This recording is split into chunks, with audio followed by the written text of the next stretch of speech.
الحمد لله نحمده ونستعينه ونستغفره ونعوذ بالله من شرور أنفسنا ومن سيئات أعمالنا من يهده الله فلا مضل له ومن يضلل فلا هادي له وأشهد أن لا إله إلا الله وحده لا شريك له وأشهد أن محمدا عبده ورسوله صلى الله عليه وعلى آله وأصحابه ومن تبعهم بإحسان إلى يوم الدين أما بعد.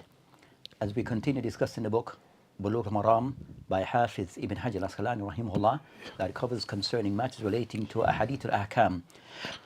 So we'll be continuing discussing where we have left from the last lesson, where we're covering concerning Kitab al-Buyu. So of those chapters that we're covering, Kitab al-Buyu, in this session, so we'll be picking up from the hadith that we have left off regarding of those business transactions that are considered to be haram in Islam. So the hadith would be read, or those hadith would be read, and then we'll comment on the hadith after the hadith are read. So we have the reader to read the hadith in English, then we'll discuss the hadith accordingly. Alhamdulillah wa salatu wa salam ala Rasulillah. Hadith 685, narrated Aisha radiallahu anha. Allah's Messenger sallallahu alayhi wasallam said, "Any prophet goes to the one who bears responsibility." Reported by Al-Khamsa, Al-Bukhari and Abu Dawud graded it da'if. At-Tirmidhi, Ibn Khuzaymah, Ibn Jarud, Ibn Hibban, Al-Hakim and Ibn Qattan graded it sahih, authentic. Hadith 686, narrated Urwa al-Bariqi radiallahu anh. The Prophet sallallahu alaihi wasallam gave him a dinar to buy a sacrificial animal or a sheep. He bought 2 sheep with it, sold one of them for a dinar, and came back to him with a goat and a dinar. So he invoked blessings on him in his business dealings, and he was such that if he had bought soil of the earth, he would have made a profit from it. Reported by Al-Khamsa, except An-Nisa'i. Al-Bukhari also recorded it within another hadith, but did not report its exact wording. At-Tirmidhi reported a shahid, supporting narration of similar meaning for it from the hadith of Hakim bin Hazim. Hakim ibn Hakim bin Hizam. Aywa. So these are the hadith that are mentioned here regarding of the discussion that relates to Ahkam al-Buyu. So the author here of what have been read is 2 hadith that have been discussed or have been read. The first of the hadith to be covered, the hadith of Aisha al-Mu'mineen radhiyallahu anha. And in previous sessions that we had discussed concerning Aisha and something regarding the life of Aisha radhiyallahu anha. So in the hadith they mentioned, قال Aisha radhiyallahu anha قالت قال رسول الله صلى الله عليه وسلم الخراج بالدمام رواه الخمسة ضعفه البخاري وأبو داود وصححه الترمذي ابن خزيمة ابن جارود وابن هبان والحاكم وابن قطان. So as for this first hadith that we'll be discussing, then we discuss the hadith that comes after. As for the first hadith, it was the hadith of Aisha radhiyallahu anha. So as mentioned that we have spoken about Aisha previously. Then he mentioned at the end of the hadith regarding those that have collected this particular hadith. He mentioned Rawahu Khamsa. And we had mentioned before, according to Ibn Hajar rahimahullah, that he mentioned as Khamsa, that he'll mentioned that this will include Al-Khamsa, that Al-Khamsa, as he had stated, which would be, as they mentioned it, Takhrij, Abu Dawud, Tirmidhi, Nasa'i, Ibn Majah, Ahmad. Then also he mentioned Rawahu, then as At-Tirmidhi rahimahullah, that have somewhat mentioned certain matters regarding this hadith. So as for this hadith that he mentioned, Dafahu, so the hadith in the As-Sunan al-Arba, and also Ahmad in his Musnad, they are referred to as Al-Khamsa, according to the author here.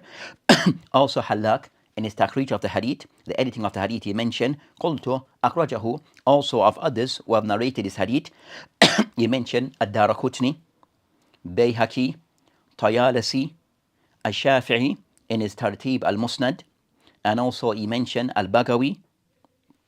So all of these have narrated, these are the ones who have narrated this hadith. So these are the collectors of hadith who have mentioned this hadith. So he mentioned again Abu Dawud, Tirmidhi, Nasa'i, Ibn Majah, Ahmad in his Musnad, and also adding to this that they have mentioned Darakutni, Bayhaqi, Tayalisi, Al-Shafi'i, Wal-Bagawi. And he mentioned here قال وحسنه وبالجملة الحديث صحيح لغيره.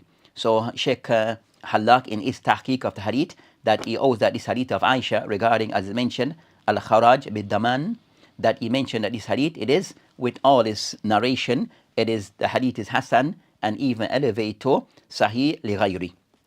So that's concerning what is stated by Hallaq. As for the same hadith of Aisha that is mentioned also, the checking of Sheikh Al-Fahl. So as for Sheikh Mahir Al-Fahl, that when he mentioned this particular hadith of Aisha, that he states regarding this hadith in his footnotes, that hadith number 3 he mentioned, Isnaduhu Daif. So according to Sheikh Mahir Al-Fahl in his checking of the book of Bulugh al-Maram, he mentioned Isnaduhu Daif, meaning that in the Isnad there's some weakness, to the extent that he owed the hadith to be daif. They mention Fihi Makhlad ibn Khaffaf, that one of the narrators whose name is Makhlad ibn Khaffaf, that he owes him to be daif. Then he mentioned La Yaraf li ghayr hada hadith, that he is not known to have mentioned any hadith except for this hadith. وقال عنه Bukhari, then also he mentioned that Bukhari rahimahullah have said regarding Fihi Nadar, that Bukhari, Imam al-Bukhari rahimahullah, have mentioned that Fihi Nadar, that he has stated this person that Fihi Nadar, which is the way of indicating that there is some weakness regarding this narrator. Then also he mentioned that that is mentioned by Uqayli in his book Du'afa. Then he mentioned Marra, that also Bukhari rahimahullah also have stated regarding this person. I've mentioned that Hada Hadith Munkar, Hada Hadithun Munkar, that is hadith, it is Munkar. So we have some discussion regarding this particular hadith, where some of the ulama, that they hold this, that this particular hadith of Aisha, that in the isnad there's some weakness, there's some isnad and there's some weakness. Then regarding concerning who have narrated this hadith, that Sheikh Mahir, he have mentioned that this particular hadith, that is collected by Ahmad in his Musnad, or he mentioned Akhrajahu Ash-Shafi'i fi Musnadi, that Imam Shafi rahimahullah in this Musnad, not written directly by Imam Shafi rahimahullah, but attributed to him. That is called Musnad al-Shafi'i, that it is mentioned in this collection. Also the hadith is collected by Imam Ahmed, also Abu Dawood, Abu Dawood, Ibn Majah, Tirmidhi, Nasa'i, Ibn Jarud, Ibn Hibban, Al-Hakim, Al-Bayhaqi, that have collected this particular hadith. So these are the ones that you have stated here, that have collected this particular hadith. So as for this particular hadith, that it seems to be, there's some discussion regarding the authenticity of this hadith, where they mentioned here that there's some weakness in the isnad, but based upon the other narration, as Sheikh Abdullah Fawzan, when he mentioned this hadith, he mentioned قد أخرجه Abu Dawood في كتاب البيوع, that this hadith of Aisha رضي الله عنها, the hadith have been collected by Imam Abu Dawood in his collection in the Kitab al-Buyu, in the chapter of Buyu. Then he mentioned also the hadith in the At-Tirmidhi, Nasa'i, Ibn Majah, Ahmed, Ibn Hibban, Hakim. Then he mentioned that كلهم من طريق Ibn Abi Dhib and Makhlad ibn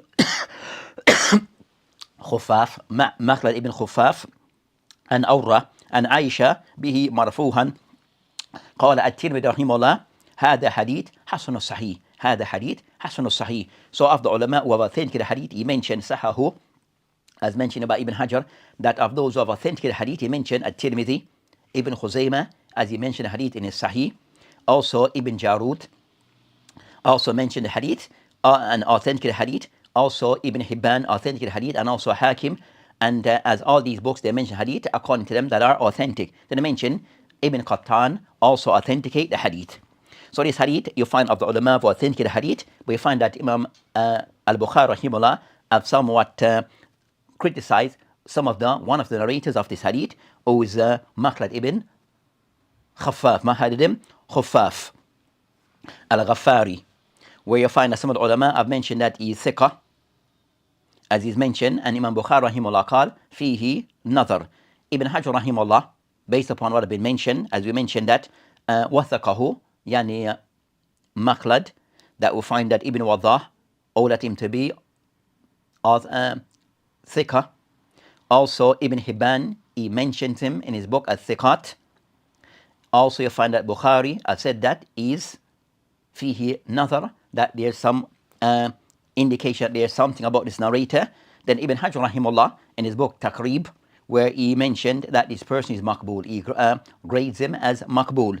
That he mentioned in the meaning that in the mutabi'ah, that his hadith becomes elevated. So his hadith can be used regarding a person as a mutabi'ah, where others support his hadith.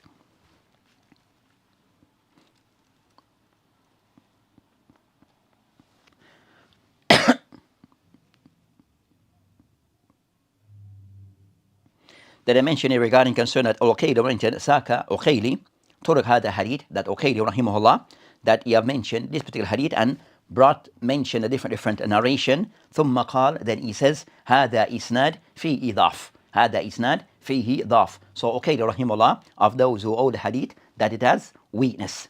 But overall, that they mentioned here, Sheikh Abdullah Fawzan, that with this hadith, that you have other mutabaat or shawahid, other sources that strengthen this hadith. So according to that, he mentioned that there's other sources that authenticate this hadith, that if they're added together, they'll give some credibility or some strength to this hadith. So he mentioned that this narrator who's Makhlad, Khufaf, Al-Ghafari, that you have others who also support him, regarding his narration. That he mentioned some regarding Khalid ibn Mihran, that as narrated by Khatib al-Baghdadi in his book Al-Tarikh.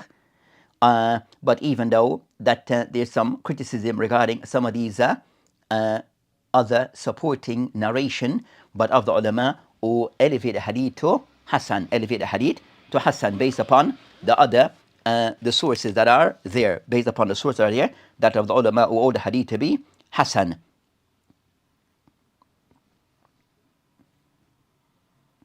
So they mentioned regarding concern of those who have taken the hadith to be Hassan, of contemporary Shaykh Al-Albani rahimullah, who hold this hadith to be that Sahih al-Hadith, that he hold the hadith to be authentic. So Shaykh Al-Albani, of the ulama of contemporary times, who authenticate this hadith. So overall, there's some discussion regarding the hadith, regarding isnad, but based upon the various narrations of this hadith, or shawahid, other supporting hadith of the ulama who have authenticated hadith, even though they mentioned that da'afahu al-Bukhari, but you find others who have authenticated hadith, amongst them At-Tirmidhi, Ibn Khuzaymah, Ibn Jarud, Ibn Hibban, Hakim, Ibn Qattan, and others. So that's concerning that hadith and what can be said about that hadith. So as for the second hadith that was read, is the hadith of Urwa ibn Urwa Baqiri. So Urwa Bariki or Bariki. So Urwa Bariki, that have narrated this hadith. So as for this narrator, Urwa Bariki, that it is stated regarding him as being some discussion that Al-Dhahabi rahimahullah in his book Al-Kashif, that discussed concerning Uriwat Kutubu Sitta, that he mentioned that his name is Urwa ibn Jad Bariki. Urwa ibn Jad al-Bariki Sahabi. That he mentioned Anhu Ash-Shabi, Simak, Sabi'i, wal-Akharun. So these are the others who have those who have narrated upon him. Then he mentioned وَأَوَّلْ مَنْ قَضَى بِالْكُوفَةِ, is the first person to be the one who was in charge of Kufa, of the city of Kufa. And I mentioned that Omar ibn Khattab was the one who placed him in charge over Al-Kufa. Omar ibn Khattab was the one who placed him in charge over the city of Kufa. So it mentioned regarding concerning Umar ibn Jad, that's his name. Yuqal is also stated that his name that Ibn Abi Al-Jad Bariki, that Umar anhu, that he placed him in charge over the city of Kufa. And he has some hadith. His hadith is found in Kutubu Sitta, as mentioned by Al-Dhahabi in his book Al-Kashif. That also that it mentioned that eventually that that he was participating in Futuhat fi Sham, that regarding concerning that he participated in the conquest of in Sham, and also that he settled there, that he settled in that area. As for this particular hadith that is mentioned here, mentioned Rawahu Khamsa illa Nasa'i, that hadith in the al-khamsa illa Nasa'i. So this hadith is found with Ahmed in his Musnad, as when they mention the hadith here of Bakir, that they mention that this particular hadith, that it is found in Abu Dawud, Tirmidhi, Ibn Majah, wa Ahmed in his Musnad. Ahmed in his Musnad. So this hadith, it is found in this place. Abu Dawud, Tirmidhi, Ibn Majah, and Ahmed in his Musnad. Ahmed in his Musnad. And that Sheikh Mahir, when he mentioned this hadith of Urwa Bariki, that he states regarding this hadith, regarding concern the source of this hadith, he mentioned that hadith Sahih, that hadith is authentic, and the hadith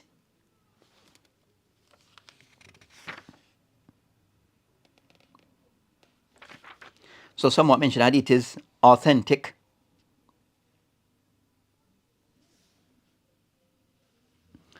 so all the hadith is authentic. So the hadith authentic and in the Kutub as-Sitta. So that's concerning what is mentioned. As for the other sources mentioned regarding the hadith, that Ashahid min hadith Hakim ibn Hizam, then there's some discussion regarding that hadith. There's some discussion regarding the authenticity of the hadith of Hakim ibn Hizam, as that hadith of is in the Tirmidhi, that I mentioned that there's some discussion regarding one of the narrators, that they mention Habib ibn Abi Dhib, Habib ibn Abi Thabit, lam yasma indi min Hakim ibn Hizam. So there's some discussion regarding that those who have narrated upon Hakim, that they did not actually heard from him. So there's some inqita, there's some breakage in the isnad of the hadith. And also, others have mentioned it also, fihi majhul, that some of the narrators that they are majhul there, of those who are not enough information about them, do not have enough information about them. So that's concerned that's concerning those hadith regarding what have been mentioned regarding takrij of both those two hadiths. Then we go in discussing concerning the ahkam that can be taken from these hadiths. So the ahkam that can be taken from these two hadiths. So going back to the hadith of Aisha, the first hadith of Aisha radiallahu anha, and what is mentioned regarding that hadith. So as for this hadith of Aisha, that they mention regarding concerning that this hadith is discussed concerning as in the masala that to clarify the masala regarding al-kharaj bid-damam, al-kharaj bid-damam. So regarding concerning this hadith that they mentioned, there's a story behind this hadith. So there's a story behind this particular hadith of Aisha, where the story mentioned regarding concerning that with this particular hadith, it mentioned that the reason behind this hadith, that anna rajul, that a person, anna rajulan ishtara gulam, that a person, he bought a gulam, فأقام عنده ما شاء Allah, and he was with him for a while, this person that he purchased. Then I mentioned ثم وجد به عيب, then eventually he found that there was some there was some aib, some fault with the boy. فخاصمه إلى النبي عليه السلام. So the matter was brought to the Prophet عليه السلام regarding that a discussion between him and the person that he bought, that he did this transaction with, that he wanted to return what he bought from the one that sold him the item. Then فقال الرجل, then the person said to the Prophet عليه السلام that he have taken the offense of فقال يا رسول الله فقد اشتغل بغلام, that the person somewhat have benefited from my استغل غلامي, that he has somewhat profited from my غلام. فقال رسول عليه السلام, so the Prophet عليه السلام said to this person, al-kharaj bid-damam, al-kharaj bid-damam, that mentioned regarding that the person, the whatever profit that the person gain, whatever benefit the person gain, then it remains with him. So whatever extra, whatever profit the person gain, then from what he had initially purchased, then it remains with them. So we'll clarify as to what is intended by this. So what is meant by this, they mentioned al-kharaj. So what is meant, huwa ma yahsul. So this kharaj, it is whatever benefit the person gain from the item that they initially purchased. So meaning that a person bought a car and he used the car bought the car for £10,000.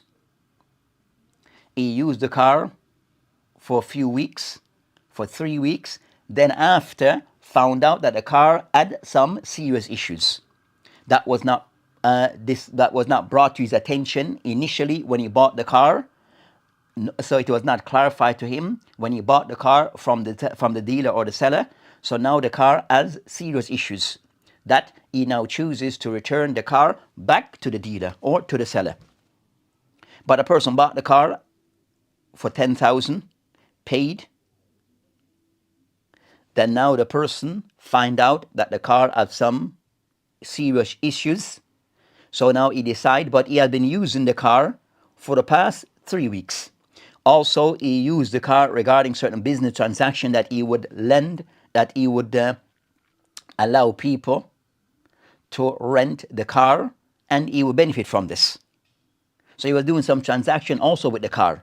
But then he found the car had some serious issue, so he returned the car to the dealer, the one that he purchased the car from, because of those issues that he found with the car. So they mentioned that's concerning. So this person is entitled to receive what he initially paid for the car, that to be returned to him of the 10,000, and he returned back the car to the dealer. As for the profit that he gained for the 3 weeks that he had the car, that profit, it remains with him and not given to the dealer. So that is what is meant by this hadith. So the person had the responsibility, who had care for the car, whatever benefits, extra benefit that he received, then that remain with him. But as for so that is not to be given to the dealer, but the dealer is to repay the person, return the amount the person gave them, which is 10,000. As for whatever the person profited from the use of the car for those 3 weeks, then that profit that he gained is not to be given returned back to the dealer. As the hadith mentioned, al-kharaj bid-damam, so the person had responsibility, care over the car, then that, and use the car. So it's for them to keep that profit, and also just to return the car, and for them to be reimbursed for what they paid, being reimbursed for the amount that they paid for the car, because the car is faulty and the person cannot keep the car based upon this. So that's concerning this masala that is being discussed. So this is the masala that is being discussed.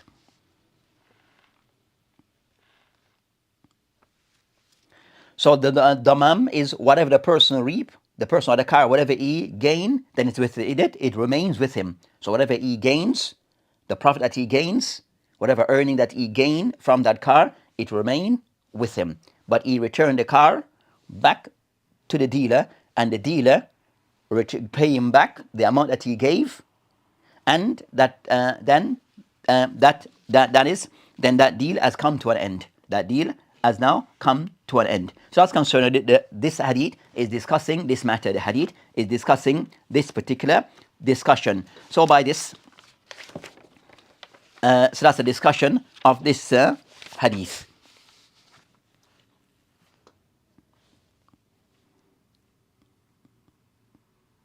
So the person that is to be the one who purchased that car and used that car, personally he drove that car, and also he rented that car to others for them to benefit from that car, and he gained from this that profit that he gained, that earnings that he gained from renting the car, he keeps that for himself. And also upon returning the car, then also he to be paid by the dealer for the car to return the fee that he pays to be returned back to him for the car that is returning. So that's concerning this matter that is being discussed in this particular hadith. So with this ulama, that this become a matter where a point where it becomes like a qaida that is discussed in the books of Qawaid al-Fiqhiyah regarding concerning of these cases, So they mention bid-damam as-sababiyya, so the person that who add responsibility over the car, then is the one or the item upon that he is to be compensated back for this. He's the one deserving whatever profit that is gained from the car, as the car was then under his responsibility and care. So that's concerning this matter that is discussed in this particular hadith. This is the matter that is discussed in this particular hadith. This hadith, as I mentioned, from Jawam al-Kalam, of those kalam that are very few words but have great meaning, where it becomes like a qaida. So anyone who find themselves who have purchased an item, but then find out that item has serious fault for it to be returned, in that case, that even the person may have that item returned as it is, then the person is entitled to be compensated and to fully, and also for the item to be returned, whatever benefit the person may have gained, then that also that is not that remains with them. That remains with them.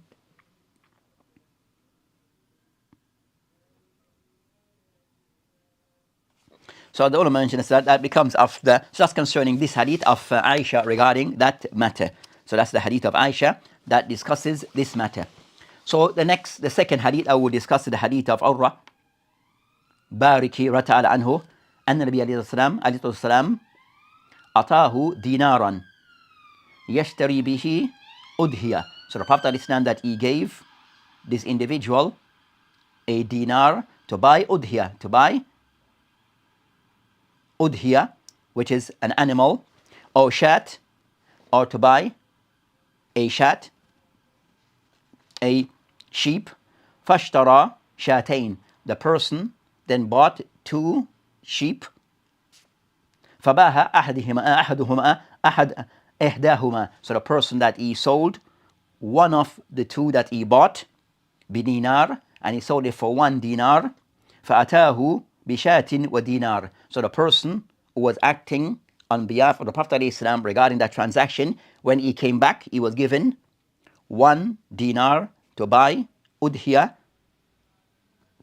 an animal for slaughter, an animal or a shat, goat or the likes, or sheep. What he did with this 1 dinar, that he bought 2 sheep. Then he sold one of those sheep for 1 dinar. Then I mentioned, so he came back to the Prophet ﷺ with 1 sheep and 1 dinar. So the sheep that he initially was sent out to buy, he came with it, and also because he kind of somewhat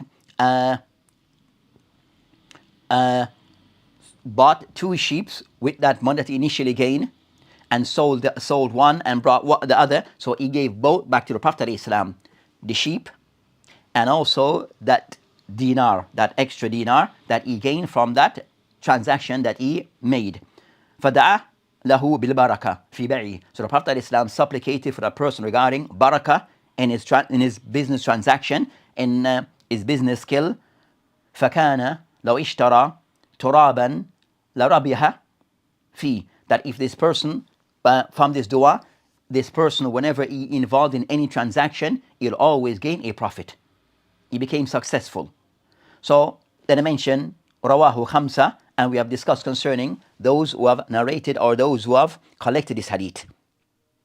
So as for what can be taken from the fiqh of the hadith, the ahkam that can be taken from this hadith, that we have discussed concerning this Urwa Bariki is a Sahabi, as mentioned by Al-Dhahabi and others.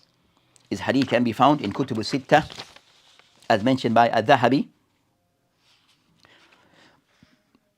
As for the other hadith that I mentioned, that fihi, that this hadith of the ulama, who all that this hadith, overall the hadith is authentic.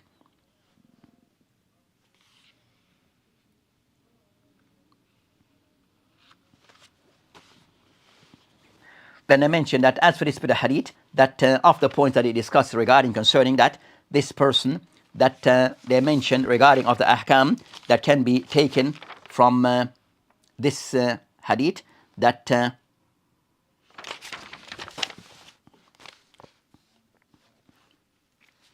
that is it one of those ahkam that can be discussed from this hadith, بيان حكم البيع إذا كان بغير إذن صاحبي. That صاحب المال إذا أجاز بعد ذلك. That this hadith want to discuss the matter regarding the permissibility of a person carrying out a sale on behalf of a person, another person, without their permission until after the sale. So a person commissioned someone to act on their behalf to do something, to do a purchase. Is the person entitled to carry out a sale on behalf of someone without with that person's wealth, without their consent? That's considered discussion. So I mentioned that of the ulama who take the position that you have a khilaf between the ulama on this. Can a person carry out a sale of someone else's property or belongings without that person's consent? They discuss concerning in this matter. ذهب بعض أهل العلم إلى من هذا البيع مطلقة. That of the ulama who hold that this type of transaction, it is forbidden for one to carry out a transaction on behalf of another person without their consent or permission. So of those who hold that this is not allowed. And any transaction that takes place in such a case, they mention وأن البيع باطل. Such a transaction considered to be باطل. So a person, he has this item that belongs to someone. He sold this item, but the person who is the owner of the item did not give their permission. With the of the ulama that they take the position that this transaction is not allowed, and that this transaction is not considered to be a valid transaction. So even though it was done, is not counted, is not accounted for, is not considered to be a valid transaction. So that's the view of taken by some of the ulama on this matter. A second position taken by some of the ulama ذهب بعض أهل العلم والجماعة من السلف الصالح رضي عنهم أجمعين إلى أن هذا بيع صحيح. Of the ulama that take the position that such a transaction is considered to be a valid transaction. So even though one did not get the consent of the owner of the item, but you did sold that item on their behalf, or sold that item without their consent, the transaction is still considered to be a valid transaction. It's still considered to be, they consider to be a valid transaction. And it said that لأن النبي الإسلام أقر أرى باركي لما اشترى الشاة بدينار. They mentioned the Prophet Islam in this case that he didn't give the person, the Prophet Islam did not give that person or consent for him to do a transaction of selling things on his behalf. He asked him to buy something on his behalf, but not give him instruction to sell anything on his behalf. But Awra, he did. So they said that based upon, and the Prophet Islam in this case, the Prophet Islam did not disapprove or admonish Awra for what he did, but rather he accepted that transaction that was done without his consent, meaning the Prophet Islam did not give consent, but he accepted what was done by Awra, and also even makes application on his behalf, or for him, makes application for him. So the Prophet Islam did not admonish what Awra did or corrected him upon what he did. He accepted and make dua for, so they show that a level of his consent. So they showed of his consent. So based upon that view of some of the other that I mentioned, that view, that's the second view. A third view on this matter, ذهب جماعة من أهل العلم إلى أن لا يساء البيع دون إذن صاحب المال ويساء شراء بدون إذن صاحب المال. So the third position, they take the position that, and there's 5 opinions of the ulama on this matter regarding this transaction on behalf of a person without their consent. So the third opinion is of the view that such a transaction is valid regarding al-bay', that the transaction is regarding, that it is a valid transaction regarding you buying something on behalf of a person. So in this case, they said why it's valid. It is valid regarding buying on behalf of the person, but for you to sell on their behalf without their consent, it is not allowed. So they make a distinction regarding buying and selling. In the third opinion, for buying on behalf of the person is allowed. As for selling on behalf of the person is not allowed. And they said in the hadith, and they said they use this hadith. They mention this, but in the hadith here, it showed the Prophet ﷺ gave consent. So they mentioned that in this case, yusah shara biduni idn sahib al-mal.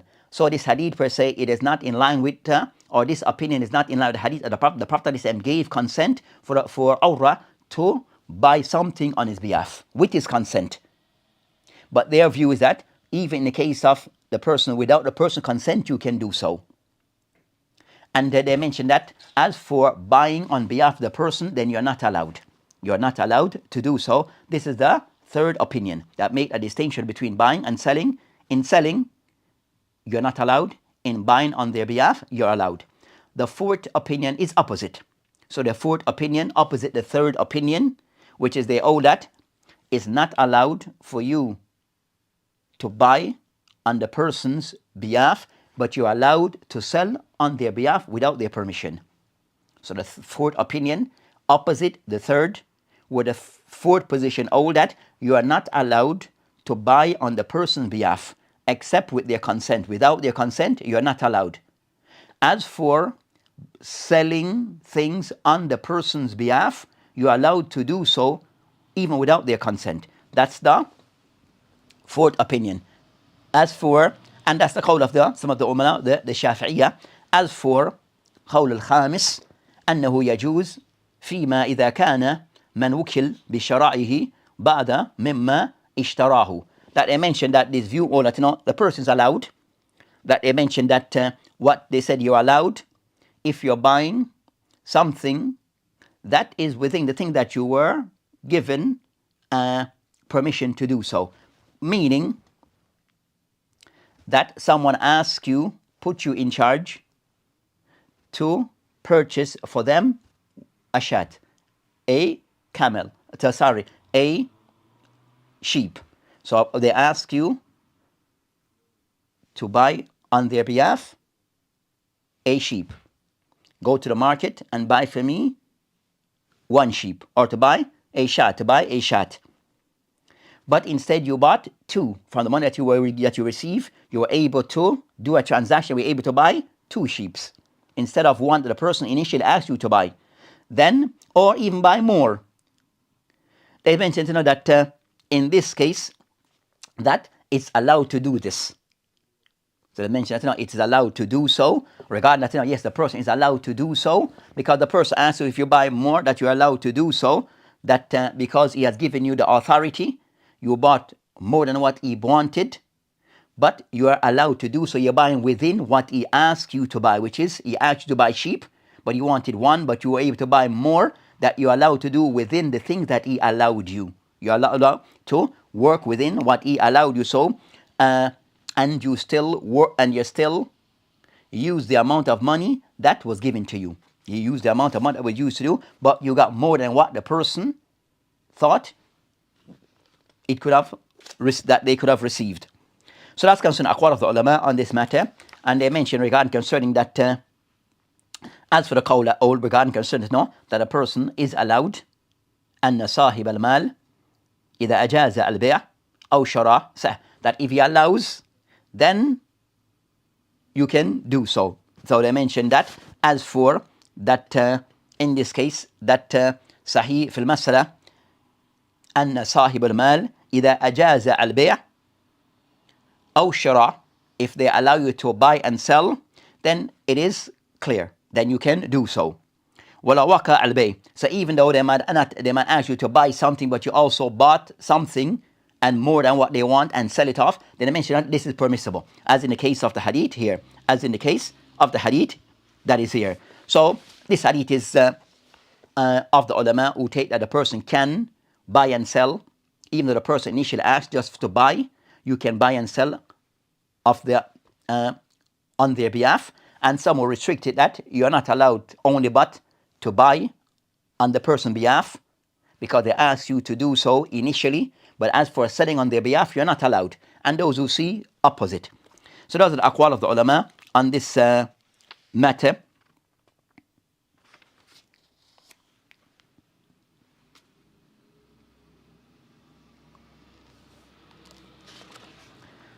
As for the hadith also, it shows the ulama that refers to this kind of transaction concerning al-bay' or at-tasarruf fuduli.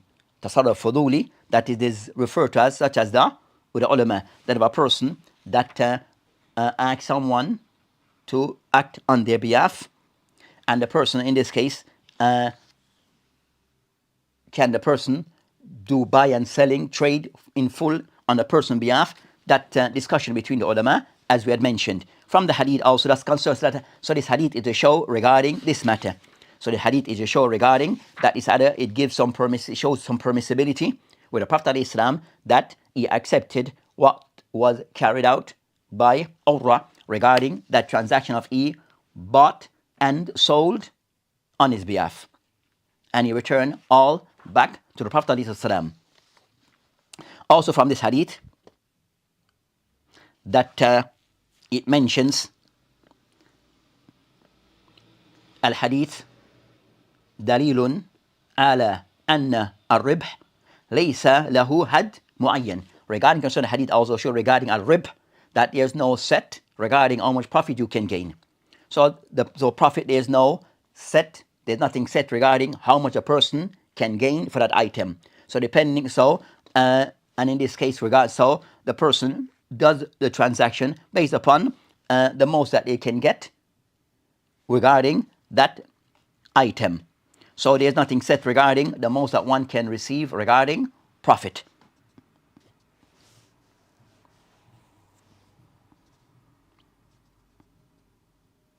So in this case that Urwa, that what he bought and sold and gained back exactly what he initially started with. So he gained back exactly what he started out with regarding what he went out to carry out. So this hadith also it shows regarding concern that the Prophet ﷺ regarding his dua for Urwa, that this supplication that was a blessing for Urwa, where that they mentioned that become such a person that whenever he did any transaction, it always come out in a positive, or it's always profitable. That even if he will sell dirt, dust, then also it will be profitable for him. So this concern of the barakah of the dua of the Prophet ﷺ regarding this person of Urwa, that he become a very successful person regarding business transaction, So these are some of the points that can be taken from this hadith. It shows also that the permissibility for a person to allow someone to act as an agent on their behalf in making certain purchase, and also with the hadith also some of the ulama that also the person that the person also acting as the one to act on your behalf regarding making a purchase, and if the person that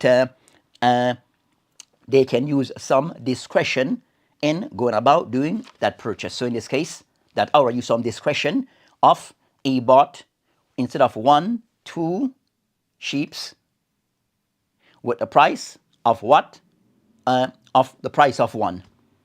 So he bought 2 sheeps of the price of 1 that initially was commissioned to do. So he took some discretion in the matter regarding buying 2 items when he was asked to get 1. But seeing that what he had as the money that he had was able to purchase 2, then he took that discretion and did so, or that initiative. So it shows regarding taking initiative in certain matters and using one discretion in certain matters, then those things that the person that do so within limitation, then at times it is something which is acceptable if the person do so within proper limits. So those are the hadith that are mentioned regarding of those things regarding business transaction, of those regarding of some of the ulama use hadith to say no, as the Shafi'iyah, of some of the ulama the Shafi'iyah that the person that cannot just totally just buy and sell except with the person's discretion, except with the person's permission. So the person is not allowed totally. So this hadith to be taken in the context of the ulama the Shafi'iyah, where the ulama the Shafi'iyah that they all concerning that in this case this hadith can be used regarding la yajuz ash-shara, not a use regarding buying, but one can buy without the person's permission, one can sell on behalf of the person without their permission. That's the hadith of the hadith is used by with the Shafi'iyah in this understanding of the Shafi'iyah. Other the ulama, as we mentioned, see the hadith can be go different way accordingly. So that inshallah ta'ala will end this discussion and continue in the next session with the other hadith that discuss matter regarding al-buyu and other transaction. وبالله تعالى توفيق وهذه السبيل والآخرة والحمد لله. السلام عليكم ورحمة الله وبركاته.